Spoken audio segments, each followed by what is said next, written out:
عزیزان گرامی، معزز بہنوں اور بیٹیوں، ہماری خوش قسمتی کہ رمضان المبارک میں اللہ رب العزت نے ہمیں صحت، تندرستی اور ایمان کی سلامتی نصیب فرمائی، اور خصوصی طور پر یہ جمعے کا دن ہمیں عطا فرمایا۔ اس کا شکر صرف اسی طرح ممکن ہے کہ ہم ان دنوں میں زیادہ سے زیادہ اللہ کی یاد میں اپنے آپ کو مشغول کریں، اللہ کا ذکر کریں اور اپنی زبان کو ہمیشہ اس کے ذکر سے تر رکھیں۔ عزیزان گرامی، رمضان المبارک میں عبادات تو بہت سی ہیں، جن میں سے ایک روزہ ہے اور قیام ہے اور صدقات و خیرات ہے، بہت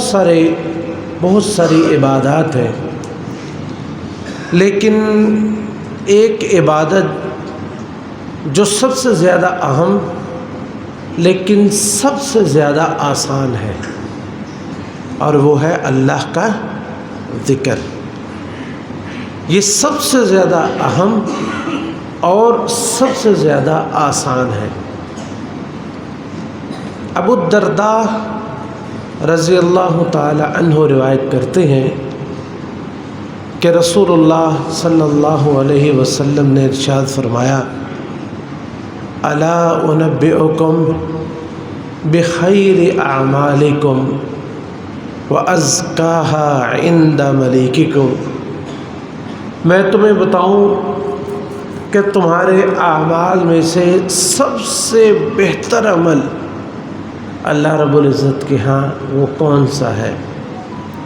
وَأَزْكَاهَا عِنْدَ مَلِكِكُمْ، اور وہ عمل تمہارے مالک کے ہاں سب سے زیادہ پاکیزہ ہے۔ پہلا کیا؟ خیر اعمالکم، تمہارے اعمال میں سب سے بہتر ہے۔ نمبر 2، تمہارے اعمال میں سب سے زیادہ پاکیزہ ہے۔ نمبر 3،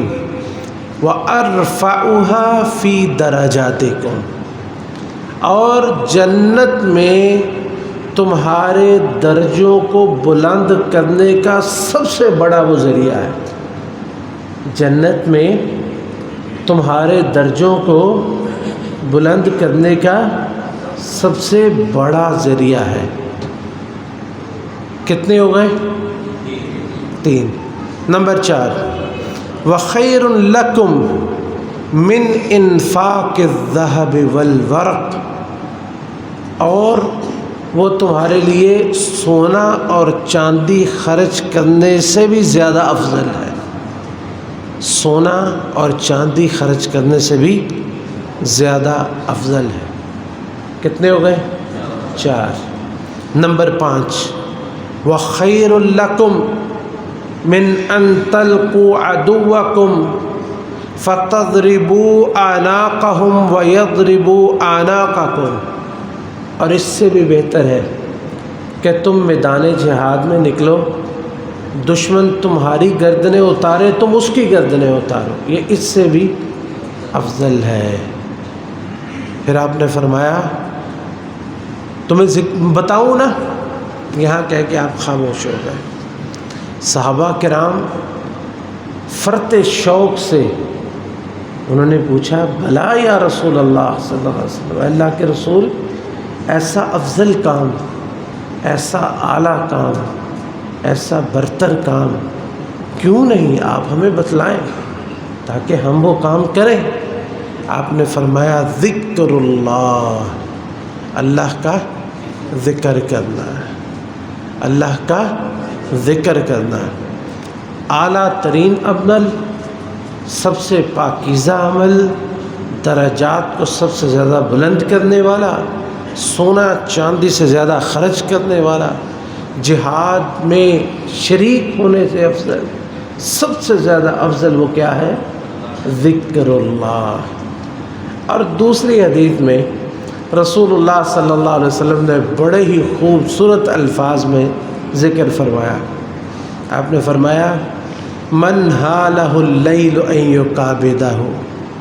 جو شخص اس بات سے عاجز آ جائے کہ وہ رات کا قیام کرے، کہ وہ رات کو جاگے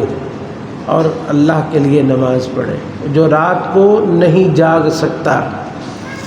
او بخیل بالمال ان ینفقہ، یا یہ کہ مال نہیں ہے یا وہ خرچ نہیں کر سکتا،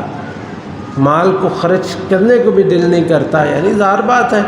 اس وقت دل نہیں کرتا جب انسان کے پاس ہو نا، یا اتنا کم ہو کہ اس کی اپنی ضروریات جو ہیں وہ اس کے لیے ضروری ہو، او جبن عن العدو ان یقاتلہ، یا یہ کہ وہ کمزور ہے اور دشمن کا سامنا نہیں کر سکتا، اس کے اندر اتنی جرأت نہیں ہے کہ وہ میدان جہاد میں نکل سکے، فَلْيُكْثِرْ مِن سُبْحَانِ اللَّهِ وَبِحَمْدِهِ، تو وہ اس کو چاہیے کہ وہ کثرت کے ساتھ سبحان اللہ وبحمدہ پڑھا کرے، یعنی جو شخص یہ سارے کام نہیں کر سکتا اس کو چاہیے وہ سبحان اللہ وبحمدہ پڑھے، فَإِنَّهَا أَحَبُّ إِلَى اللَّهِ مِن جَبَلِ ذَهَبٍ، کیونکہ یہ اللہ کے ہاں سونے کے پہاڑ خرچ کرنے سے زیادہ افضل ہے، سونے کا پہاڑ خرچ کرنے سے افضل ہے۔ اور یہ دیکھیں کہ اللہ کا جو ذکر ہے یہی تمام اعمال کے لیے معیار ہے۔ ابن القیم رحمۃ اللہ علیہ انہوں نے ذکر کے 100 سے زیادہ فوائد ذکر کیے ہیں، 100 سے زیادہ، ان میں سے 56 نمبر فائدہ وہ ذکر اس فرماتے ہیں، تفصیل کے ساتھ انہوں نے ذکر فرمایا، فرماتے ہیں کہ انسان کے جتنے نیک اعمال ہیں ان نیک اعمال میں معیار اللہ کا ذکر ہے، نیک اعمال میں معیار اللہ کا ذکر ہے۔ کیا مطلب؟ اس کی تفصیل میں فرماتے ہیں، جن کو میں اپنے الفاظ میں بیان کرتا ہوں، کہ 2 افراد حج کرتے ہیں لیکن دونوں کے حج میں زمین و آسمان کا فرق ہوتا ہے،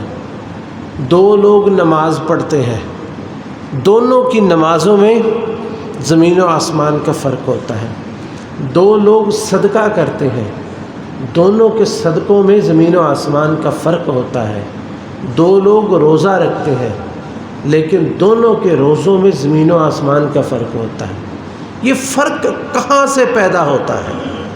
یہ 2 عبادات میں جو فرق ہے یہ کہاں سے فرق پیدا ہوتا ہے؟ فرماتے ہیں کہ اعمال کے اندر فرق اللہ کے ذکر سے پڑتا ہے۔ حج وہ افضل ہے کہ جس میں اللہ کا ذکر کثرت سے کیا جائے، جتنا زیادہ اللہ کا ذکر کیا جائے اتنا وہ حج افضل ہو جاتا ہے۔ نماز کے اندر جتنا زیادہ اللہ کا ذکر کیا جائے اتنی وہ نماز افضل ہو جاتی ہے۔ روزے کے اندر جتنا زیادہ اللہ کا ذکر کیا جائے وہ روزہ اتنا ہی زیادہ افضل ہو جاتا ہے۔ اور جو بھی اعمال ہے تمام اعمال میں فرق جو ہے وہ اللہ کے ذکر سے پڑتا ہے، اللہ کے ذکر سے پڑتا ہے۔ جہاں اللہ کا ذکر زیادہ ہے وہ اتنا ہی زیادہ، بلکہ اللہ کا ذکر کرنا اور نہ کرنا اتنا فرق ہے جتنا زندہ اور مردہ کا فرق ہے،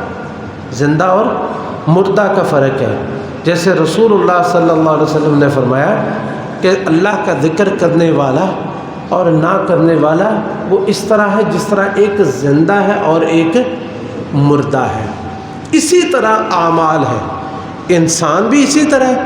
جو اللہ کا ذکر کرنے والا ہے وہ زندہ ہے، جو اللہ کا ذکر کرنے والا نہیں ہے وہ مردوں میں شمار ہے۔ اسی طرح وہ روزہ جس میں اللہ کا ذکر ہے وہ روزہ زندہ ہے، اور جس روزے میں اللہ کا ذکر نہیں وہ روزہ مردہ ہے، وہ حج جس میں اللہ کا ذکر ہے وہ حج زندہ ہے، وہ نماز جس میں اللہ کا ذکر ہے وہ نماز زندہ ہے، وہ صدقہ جس کے ادا کرتے وقت اللہ کا ذکر ہے وہ صدقہ زندہ ہے، ورنہ صدقہ بھی مردہ، حج بھی مردہ، نماز بھی مردہ۔ یعنی یہ فرق آتا ہے، یہ اللہ کا جو ذکر ہے یہ ہر چیز کے اندر فرق کرتا ہے۔ اس لیے ابن العربی فرماتے ہیں کہ ما من عمل صالح الا والذکر مشترط فی تصحیحہ، کہ کوئی بھی عمل صالح ہے نا اس میں اللہ کا ذکر اس کی صحت کے لیے جو ہے وہ شرط ہے کہ اس عمل میں اللہ کا ذکر کیسا ہے، اس میں اللہ کا ذکر کیسا ہے۔ فمن لم یذکر اللہ بقلبہ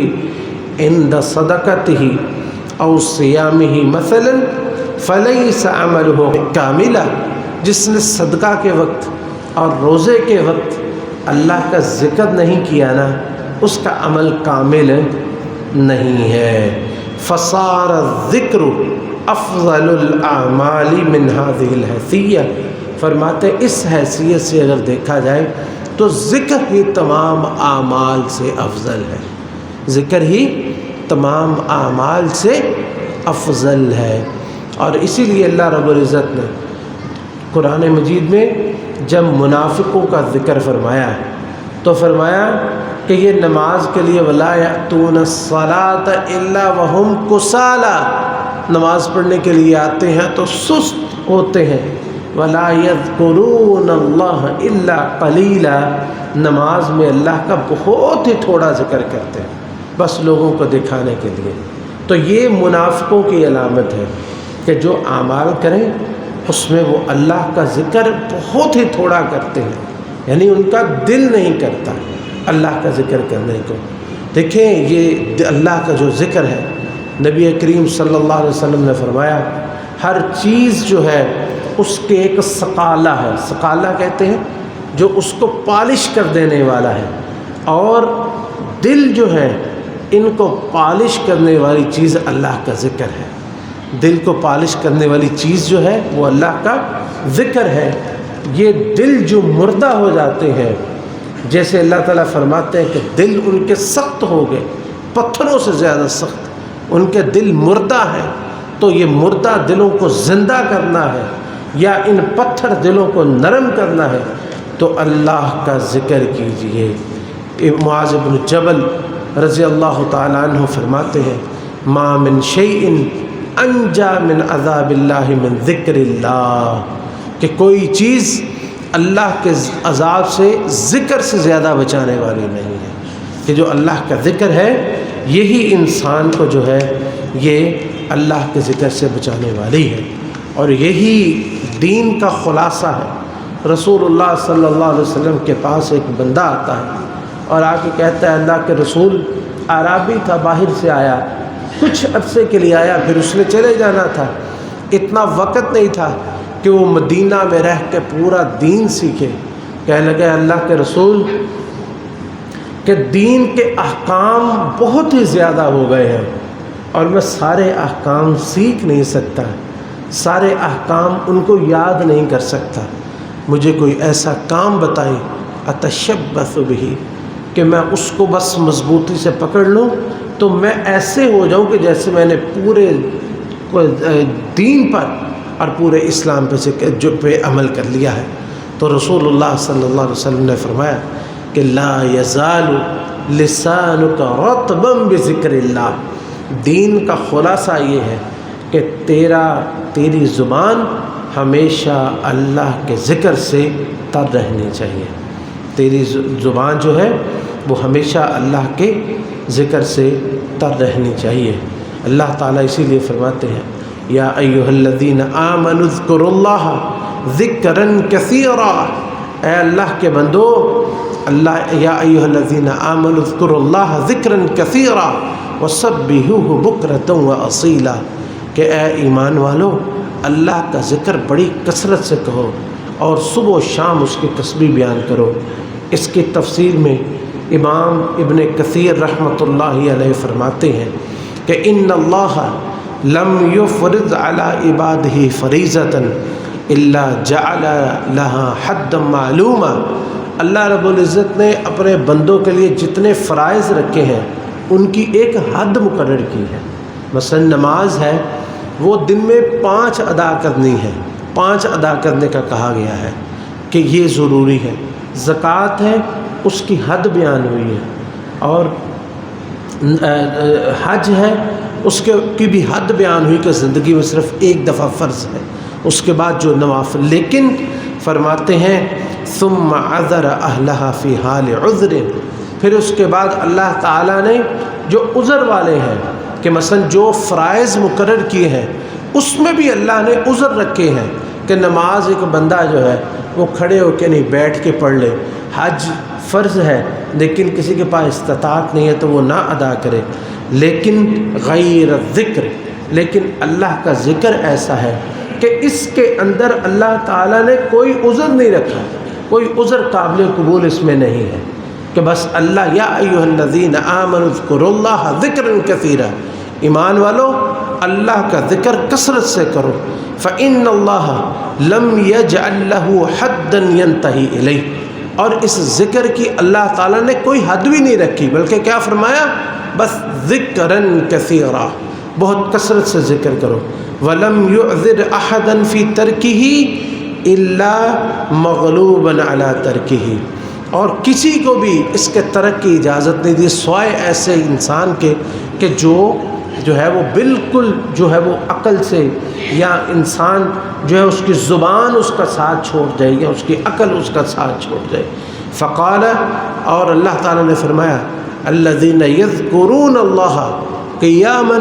وقعودا وعلی جنوبہم، کہ اللہ کا ذکر ہر حالت میں کرنا ہے، کھڑے ہوئے، بیٹھے ہوئے اور لیٹے ہوئے۔ انسان کے 3 ہی حالتیں ہیں، یا وہ کھڑا ہے یا بیٹھا ہے یا لیٹا ہے، تو اللہ تعالیٰ نے کسی حالت میں بھی ذکر کا استثناء نہیں کیا۔ کھڑے ہیں، بیٹھے ہیں یا لیٹے، یہ انسان کی آخری حالت ہوتی ہے کہ انسان لیٹا ہے، وہ آرام کر رہا ہے، یا وہ بیمار ہے یا بستر مرگ پہ ہے، اسی حالت میں انسان کی وفات ہو جاتی ہے لیٹے لیٹے، اس کے علاوہ اور کوئی حالت نہیں ہوتی۔ لیکن تینوں حالتوں میں اللہ نے فرمایا الذین یذکرون اللہ قیاما وقعودا وعلی جنوبہم، کہ اللہ کے بندے وہ ہیں جو کھڑے اور بیٹھے اور لیٹے ہر حالت میں اللہ کا ذکر کرتے ہیں، اور فرماتے ہیں وَبِاللَّيْلِ وَالنَّهَارِ، کہ اللہ نے اپنے ذکر کا یہ نہیں ہے کہ اس کے لیے وقت، رات کو بھی ذکر کرو، دن کو بھی ذکر کرو، فی البر والبحر، تم سمندر میں ہو یا زمین پہ ہو، وفی السفر والحضر،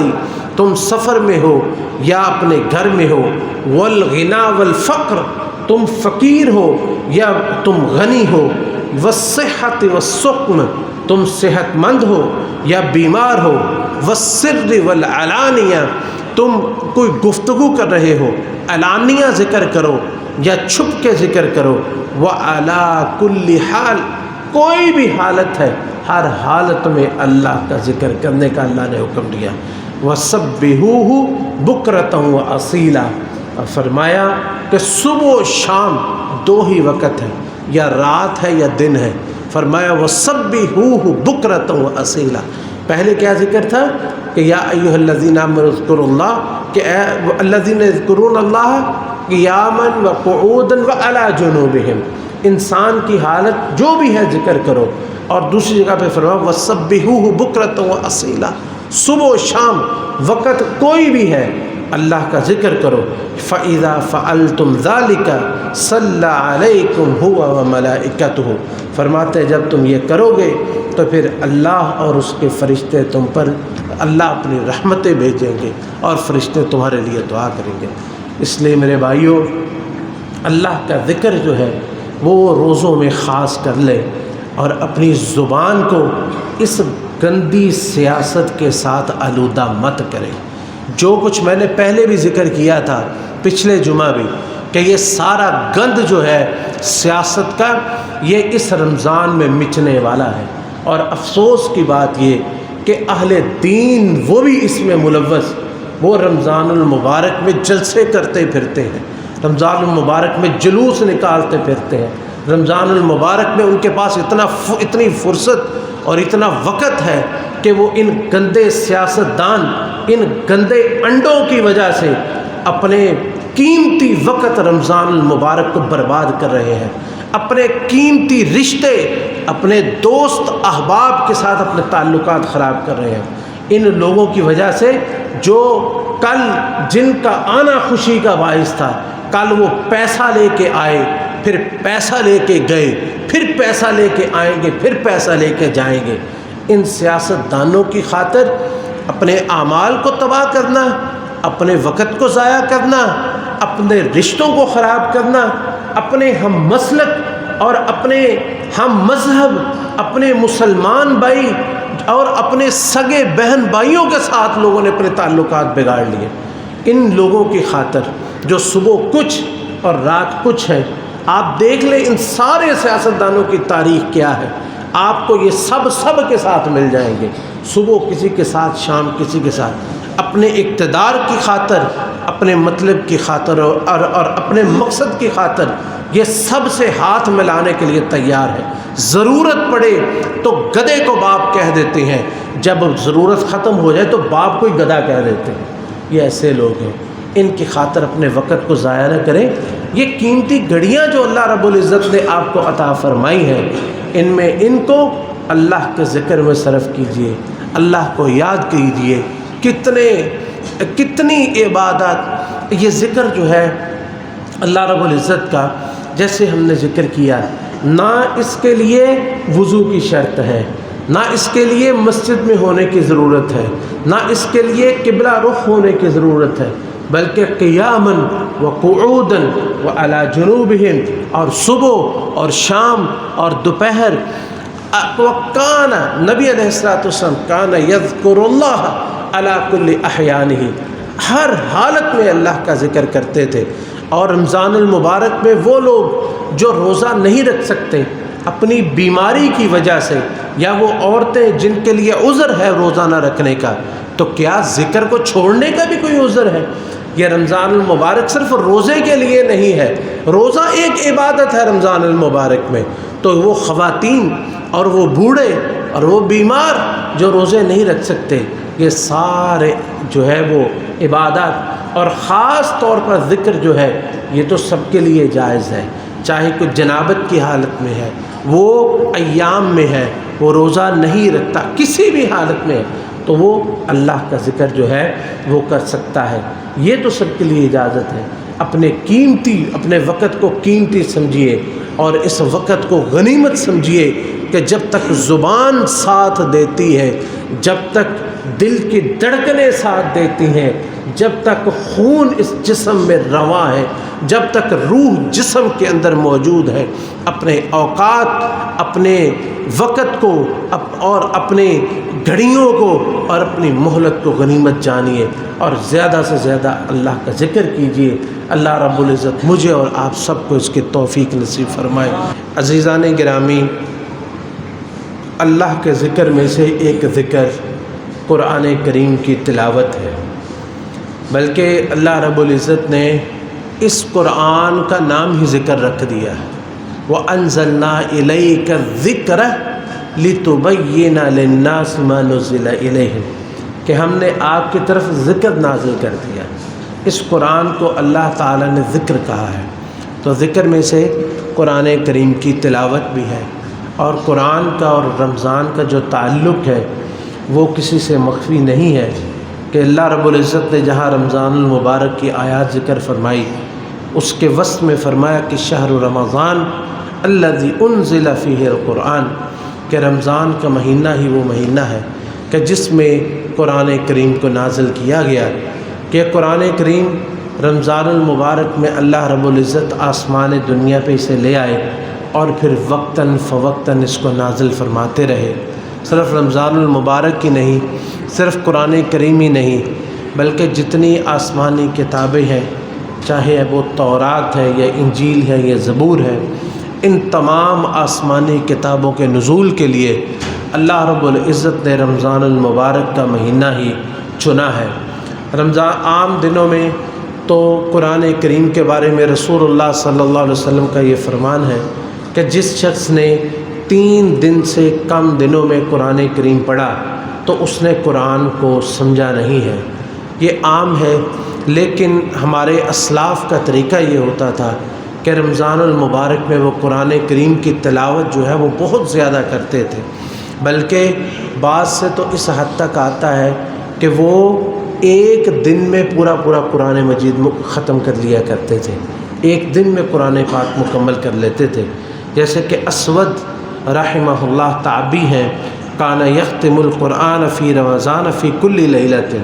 وہ رمضان المبارک میں ہر 2 راتوں میں روزانہ 15 پارے پڑھتے اور 2 راتوں میں قرآن پاک مکمل کرتے۔ وکان یختم فی غیر رمضان فی کل 6 لیال، اور عام روٹین ان کی یہ تھی کہ 6 دنوں میں قرآن کریم مکمل کر لیتے تھے۔ وکان قتادہ یختم القرآن فی کل 7 لیال مرۃ فاذا جاء رمضان ختم فی کل 3 لیال مرۃ فاذا جاء العشر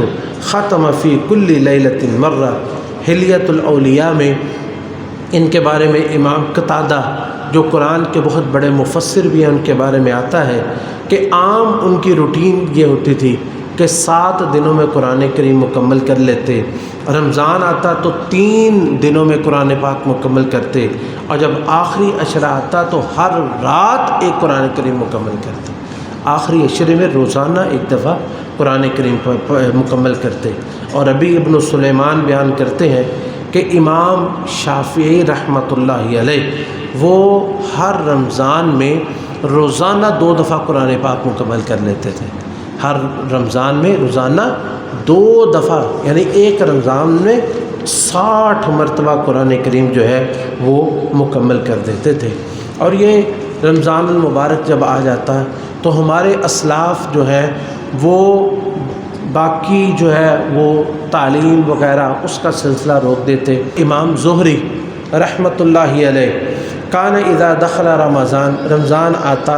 تو فرمایا کرتے کہ انما ہوا قراءۃ القرآن و اطعام الطعام، کہ یہ رمضان جو ہے یہ قرآن کریم پڑھنے کے لیے اور کھانا کھلانے کے لیے ہی ہے۔ اور باقی بہت سارے اسلاف سے ایسا آتا ہے۔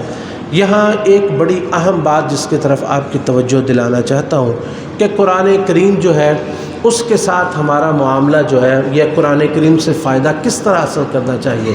امام سخاوی ان کی کتاب ہے جمال القراء، اس میں وہ بیان فرماتے ہیں کہ قرآن کریم وَعْلَمْ أَنْ بِأَنَّ الْقُرْآنَ الْعَزِيزَ